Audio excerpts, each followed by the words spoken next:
Hey everyone, welcome back to the channel. I am the user review, and today I am joined by Jonathan Abbott of the Nano TRX. And I have to say, first off, congratulations on your success, even pre-launch. Thank you. It's been a lot. It's pretty crazy. It's not too often that I can see a new product once and then basically see it every single day, multiple times a day, following that. And the response that I saw from this was honestly the most mind-blowing thing. Yep. It's not too often that I see a brand new product like this and people are just raving about it. Like they're so excited. Hmm. I scrolled through every single comment I could find, and there wasn't anything in the slightest bit of it being negative or anything like that. It was all Right. positive. And I mean, I mean, how does that feel? So, I mean, it's been a long road of development. As you may have read or understood, I don't come from an engineering Hmm. background. I don't know what I'm doing in this space. I've learned since, but it's been a lot of trial and error. A lot of hours learning this Hmm. stuff. I mean, I didn't know how to 3D like design or anything. So doing all of that in the dark. At first, I won't say I was doing it in the dark. At first, I actually brought this one. This is the original one too. It it wasn't meant to be a product. It was Hmm. just meant for me. Like I found myself on that part of YouTube, and I saw a few of these things being played with um, from hardcore enthusiasts, and I wanted to buy one. When I went to go try, they didn't exist, and you know the if you're familiar with like RC construction equipment, it's kind of like the price point's about what I'm asking, but you get a pretty big one, and they're not all functional. But for me, I don't really have the ability to go like dig up the backyard or anything, so um, I couldn't buy any of the options that were on like the stores currently. So that's why I made this one. But yeah, so long story short, designing this thing and then actually turning it, I got some initial user, like not user feedback, but community feedback just from posting it on Reddit, a few pictures and videos of what I did with this resin printed one. And the response, even then, how small it was really positive, way more than I thought it would be. Just I thought people would be interested, but they wanted to buy them as kits from me, just buy the design, put them together themselves. But I wasn't comfortable selling them as kits. Hmm. I'm not sure if you have any experience in resin printing, but I do have you some do. experience with resin printing. Yep. It can be tricky. It can be tricky. Yep. But yeah, I'm sure selling it as a kit definitely probably would have gave some mixed feelings to some people about whether or not they have the ability to put it together themselves. And from Right. what I understood, you are actually assembling these yourself I am. pre-launch, right? Okay. Yep. Yeah. So the resin, the issues, like it's great. I love resin printing, and I think for a prototyping tool, it's irreplaceable. But it's just too fragile. Like I could drop it like 2 centimeters, and the whole Hmm. thing would just shatter like glass. Yep. Even the strongest resins. So after seeing the initial feedback, I decided just to jump headfirst in and switch over to trying to figure out like, can this be injection molded? I know the answer is yes, but I don't have an unlimited budget to play with, so I Right. can't prototype and do that in injection molding, especially outsourcing it.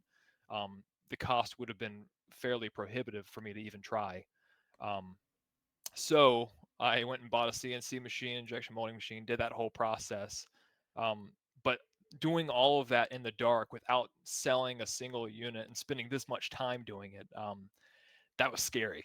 Oh yeah. So back to your original point here, seeing the community validation, even just running ads, like you said, you would expect when you run ads, you get kind of people from all over the place that it doesn't really appeal to, and you get all kinds of comments. Like I've seen Kickstarters before where they just get like destroyed, Hmm. like on Reddit communities and comments, and that just didn't happen.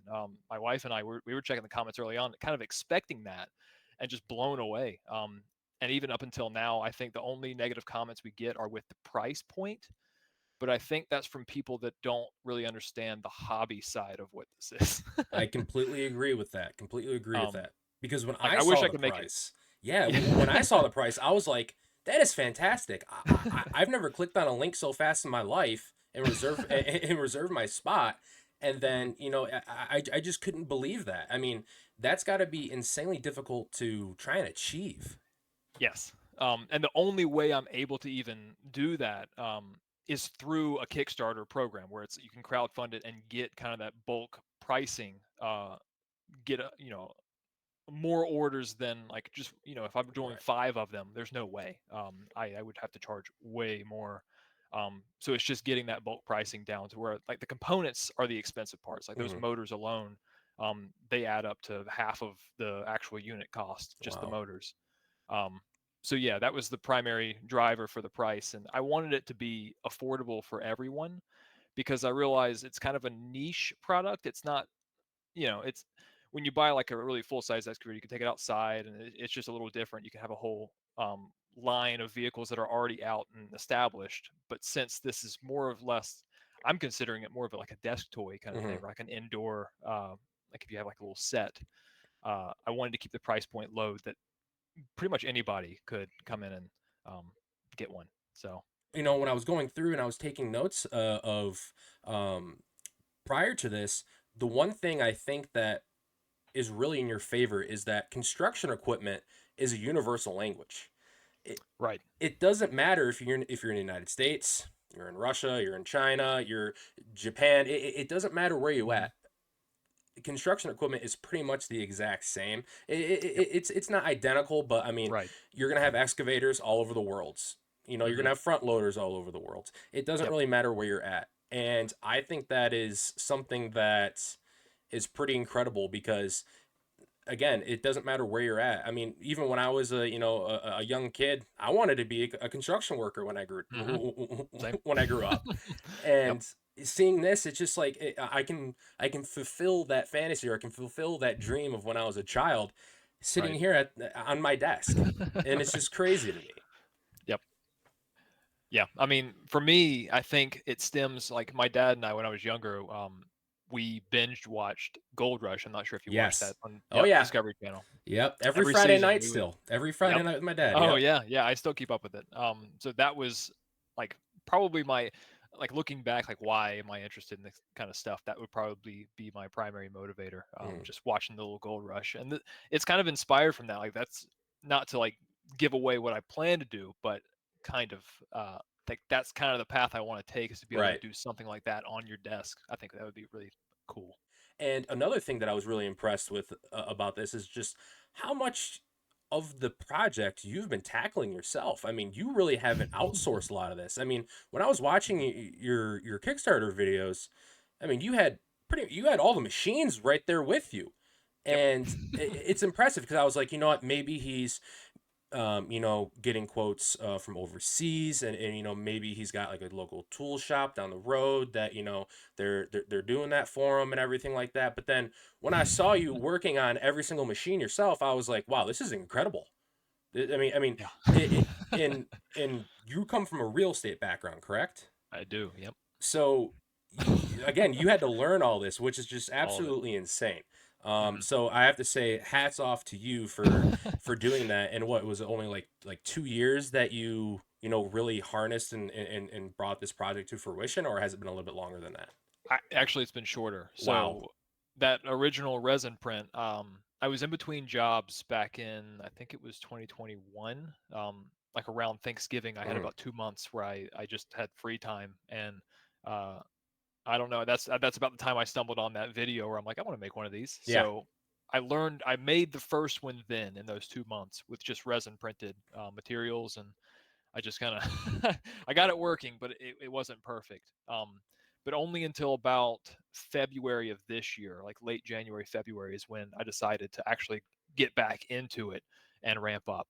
That's good to hear that you're able to really focus on this as a Right. full-time thing because you really got something cooking here. And I don't even think that you're at the top yet. I mean, you are climbing because I think this really opens the door for what's next. What does that feel like? I mean, where's your headspace at right now? um, just back to being mind blown. Again, this wasn't the whole original side of this wasn't for anyone else. It was for me. And maybe that's why I became so passionate about it, Yes. because I was full invested. I wanted one of these things just for me and my desk. I didn't want to show it off. I didn't want to do any of that. But after I did, um, I was like, this needs to be a thing. Like people, if I went back to that video that I found originally and just saw the comments of everybody wanting to buy one just like I was, and I'm like, this should be a thing. And I just couldn't figure out why it wasn't a thing. I kind of get it now. Having done it, I get why it's not a thing. It was incredibly difficult, and um, just I guess from a large company's perspective, they're trying to maximize. Like, I want to sell 1 million units, and I want to make a few bucks on each, kind of thing. But this is one of those where I don't expect to do that, and I think I'm really targeting ads and everything. This is probably why the feedback is so positive. I'm targeting as much as I can to people in the hobby, Hmm. people that aren't just your everyday. You're not going to find this on Amazon. I don't want it to be on Amazon. Hmm. I want people who really appreciate the hobby to understand what this is. Um, but yes, going back and seeing those comments of people wanting exactly what I want, like what's next? Like, are you doing the dump truck next? Like, here's what I would do. Is really cool because yeah, as soon as this one's backer fulfilled, then I'm moving on to probably the dump truck next. I think that would be a good second Fantastic call. vehicle. Fantastic call. Yeah, I was watching. I don't know if you've ever seen him. His name is RC Sparks Studio on YouTube. You know, I they love them. Yeah. call him Medic, and Hmm. he is probably one of the very first um, RC content YouTubers that I watched all the Hmm. way back in the day. Yep. And it's just crazy because he has a fascination with construction equipment as well. Yep. And it's cool to see. I mean, he goes so far as that he even uh, pans for gold I using watched his RC art like YouTube construction. Gold. It is Yep. absolutely insane. And I just think about how um, the miniature version just emphasizes all of that, creativity and that spark, man, just being able to Mhm. have it in the literal palm of your hand. Yep. As I saw one of your thumbnails on Kickstarter, do you have it? There you go. It it's literally Yeah, the it's palm teeny of your tiny. hand. I mean, it is absolutely insane, Yep. and I am just absolutely so excited. Let's actually break that thing out again, and if you could just hold it Mhm. up to the camera, let's just see it. I mean, because I can't get enough of this thing. And what's crazy is that is so tiny, yet almost all those components are functional. Correct? Yep. Here, I might can do a little demo here. Oh, that'd be great. Because one of the things that I've seen before is that when people have a product like this, they only get some of the features to work. Like I remember Mhm. I had a RC skid steer um, way back then, but only the tracks moved. The bucket Right. didn't tilt or lift. The arms didn't come up or anything like that. But Right. now you have a 1/64th version where your arm moves and your bucket is able to scoop as well, Oh yeah. and it, that Yeah, blows the my whole deal. mind. I don't even. When I first saw it, I was like, okay, it's got to be animated. It's got all the movements. That's your boom. That's the dipper. Um, the bucket's the one. Let's see. Let's see if it'll work. Yeah, there it is. Okay. Bucket, and then because of a slip ring in there, actually, you get the 360-degree No forever. It'll way. just go forever. Yeah. There's a tiny slip ring in there that, just like the real deal excavator, That's it can just go incredible. forever. And then, so my solution for the tracks, because when you have two joysticks, you only get 4 channels out of those, and I didn't want to have the proportional controls on tracks as well. Either you're gonna have to do a bunch of buttons, or you're gonna have to do some kind of unique solution if you didn't. So, anyways, my solution was if you just hit like click in the joystick, now you get the tracks. Oh Uh, wow. so yeah, now I'm not sure if that's showing up. How many Uh, motors do you have in this? it's 6 motors. Wow. 6 motors for 6 channels. That is that is insane. I mean, some of these motors have to be like what, that big? Oh my gosh. It's like a That's the pill. motors in there. It's Oh like yeah, a it's pill. teeny tiny. It's the smallest. That's partly the reason why it's so expensive. Just those motors in particular, Oh, because I'd they're have to geared down. imagine. I would have Yeah. to imagine. That is, yeah. I mean, you could literally put that in a capsule of like Dayquil, and you could probably take that. Yes. It's that Oh yeah. small. Yeah. Um, it, that is absolutely incredible. Um, you know, let's talk a little bit about. As I'm an engineer, I Hmm. love prototyping. I love Mm-hmm. prototypes. What's that for someone who's a non-engineer? What's that process been like for you? Um, Thanks to a resin printer, which is insane how like affordable they are now. Yeah. Like I think I bought the whole like curing kit, the resin, like the printer, everything for under like $200, which isn't super cheap, but like the detail you can get out of it is like mind blowing. Oh my gosh. So Yeah. for me, it was learning on Fusion 360, using models that I found. Like, I would go and look at cat models and different companies, and just kind of I came up with my own little thing, and I would just keep trying it, printing one out, try to fit my components in there. If it didn't work, throw it away, do it all over again, and just it was trial and error over and over and over. And I went through several full bottles of resin, which doesn't sound like a lot, but this thing's tiny, so it probably 1,000 throwaway parts before I got Oh to yeah. this version. And it's still not finished. So the one you're looking at now isn't actually going to be. It's painful for me to say this, but it's like the molds I have now aren't going to be the production molds. Okay. Um, so like a few people have pointed out some issues with this one. Like there's a crack in it. In some of the pictures you might be able to notice. There were just a few issues in the molds with this one. So pretty much every mold here is going to be remade. And I'm actually now working with someone that's helping me kind of learn how to do this Very properly. good. Very good. Just because the response I got was too tremendous, where I want to make sure that when I deliver this thing, it's done correctly, the It, first time. and that's a really good way to look at it. And I'm very happy that you're doing that because there's nothing worse than a rushed product that, people are so excited about. And then, but to hear that you're taking the time, you're using your resources in order to really make sure that this is something that it it looks just as it does in the ads as versus when you get it at home and put it in the Oh, palm of your better. hand. Yeah, if Better. not better. Yes. Um, but yeah, so for me, prototyping is just doing the same thing over again until it works. And I'm sure that's not the best way to do it. It's not the most efficient, but it got me here. It definitely um, does. Trial by fire. yep. And I mean, now that I like doing the resin printed one was, a task in of itself. Like it was really difficult to make that one. But then relaying that into injection molding was just a challenge that I had no idea how complex that was going to be.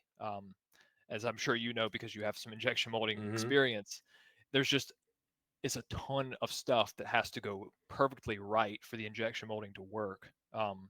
That I also had to figure out, and there's not a ton of information on that subject, unfortunately. And you're actually using an at-home machine as well, right? I am, yes. Yep. I don't have any like big pressures or anything. It's just it's all got to be perfect, dialed in. Yeah, it's crazy that, injection molding at a factory versus, at home, you would think it's the same, but in reality, you have a lot of, parameters that you're able to achieve in a factory, with the air pressure, your flow and, how much material you're getting in. You can control that a lot better with these large Hmm. machines, but when you have it at your house, I mean, it's very manual. You have to be able to, I mean, you really have to trial it by fire in order to make sure that you get it right. And sometimes that's just what works. Yep. Yep, exactly.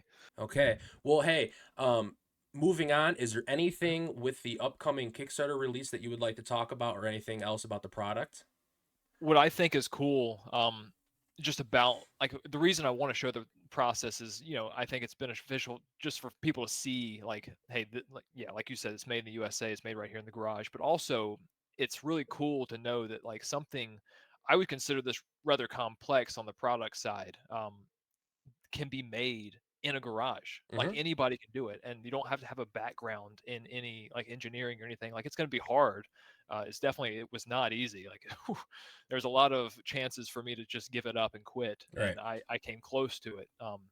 But I didn't, and I'm so glad I did. But just the fact that I can have a CNC and injection molding machine like I mean, it's getting onto that, a little different side of things where most people aren't going to want to take that journey, but you can. Hmm. Again, that's just mind blowing to me.